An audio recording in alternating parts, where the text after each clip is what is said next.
来看清华大学甲中兴大学的团队最近成功研究出一款新的电子零件，突破传统10年的物理限制。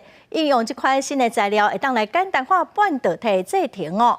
这个研究嘛，刊伫国际期刊，是真受到国际的注意。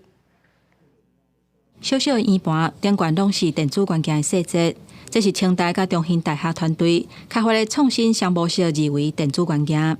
在没有光的情况下呢，它会处于电晶体的模式。那一旦光照射到这个元件的时候，它会随即的切换成记忆体模式，就像是被解锁一般。相较于传统的一些独立的元件，拥有多重模态灵活切换的能力。突破传统10年的物理限制，这项创新的电子元件利用光，就会当互记忆体甲电晶体两种模式自由切换。